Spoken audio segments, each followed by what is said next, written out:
تعالی وبرکاتہ۔ ایک بڑا ہی مشہور و معروف واقعہ ملتا ہے ہمیں، حضور پاک صلی اللہ تعالی علیہ وسلم کی حدیث پاک ہے۔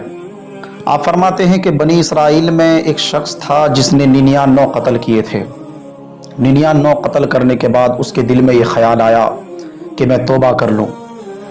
وہ لوگوں سے پوچھتا تھا کہ لے بتاؤ تو صحیح کہ میں نے 99 قتل کیے ہیں، کیا مجھے اللہ تبارک و تعالیٰ معاف فرمائے گا؟ ایک اس نے عالم سے پوچھا، کہا میں نے 99 قتل کیے ہیں، کیا اللہ مجھے معاف فرمائے گا؟ تو اس نے کہا نہیں، 99 قتل بہت بڑا گناہ ہے، تم نے بے گناہوں کی جان لی ہے، اللہ تبارک و تعالیٰ تمہیں کبھی معاف نہیں فرمائے گا۔ اس نے کیا کہا کہ 99 قتل کیے ہیں تو پورے 100 کیوں نہ کر دوں؟ اسے بھی اس شخص نے قتل کر دیا، پورے 100 قتل کر دیے۔ پھر بھی اس کے دل میں یہ خیال تھا کہ شاید توبہ کر لوں تو اللہ مجھے معاف فرما دے گا۔ پھر لوگوں سے وہ پوچھنے لگا کہ لوگوں بتاؤ تو صحیح میں نے 100 قتل کیے ہیں، کیا اللہ تبارک و تعالیٰ مجھے معاف فرمائے گا؟ تو کچھ لوگوں نے کہا کہ فلاں بن فلاں گاؤں میں کچھ اللہ کے نیک خاص مخصوص بندے رہتے ہیں جو اللہ کی عبادت میں مشغول رہتے ہیں، ان کے دربار میں جاؤ، ان کے پاس جاؤ، ان کے ساتھ کچھ عبادت ریاضت کرو، شاید کہ ان کے صدقے سے اللہ تبارک و تعالیٰ تمہارے گناہوں کو معاف فرما دے۔ وہ ارادہ کر کے سفر کے لیے نکل پڑا۔ سفر کے لیے نکلا تو آدھے سفر پر اس کی موت ہو گئی جو وقت مقررہ پر تھا۔ اللہ قرآن پاک میں ارشاد فرماتا ہے کل نفس ذائقۃ الموت، ہر ذی نفس کو موت کا مزہ چکھنا ہے، اس کی موت ہو گئی۔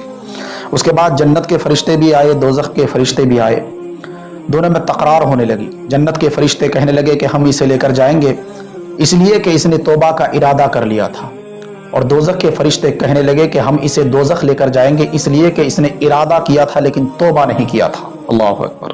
دونوں میں تکرار ہونے لگی تو اللہ رب العزت نے ایک خاص مخصوص فرشتے کو بھیجا اور ان فرشتوں سے کہا کہ یہ فرشتہ جو فیصلہ کر دے اسے مان لینا۔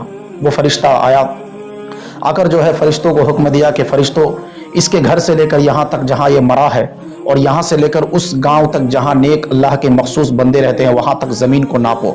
اگر یہ نیک لوگوں کے قریب ہے تو اسے جنت کے فرشتے لے جاؤ، اگر یہ اپنے گھر سے قریب ہے تو اسے پھر جہنم کے فرشتے لے جاؤ۔ زمین کو جب ناپنے لگا تو اللہ تبارک و تعالیٰ نے زمین کو حکم دیا، یعنی جس طرف وہ نیک لوگ تھے اس طرف کے زمین کو حکم دیا کہ اے زمین تو سکڑ جا، کم ہو جا۔ تو زمین سکڑ گئی، کم ہو گئی۔ اللہ اکبر۔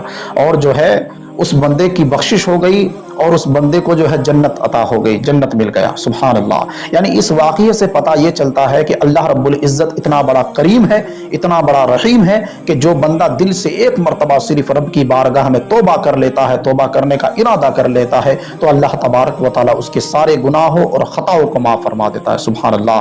دعا کیجئے کہ رب تعالیٰ ہم سب کو بھی توبہ کرنے کی توفیق دے، عمل صالح کی توفیق عطا فرمائے، قرآن و حدیث پر عمل کرنے کی توفیق عطا فرمائے۔ وما علینا الا البلاغ۔ السلام علیکم ورحمۃ اللہ۔ ملتے ہیں نیکسٹ ویڈیو میں۔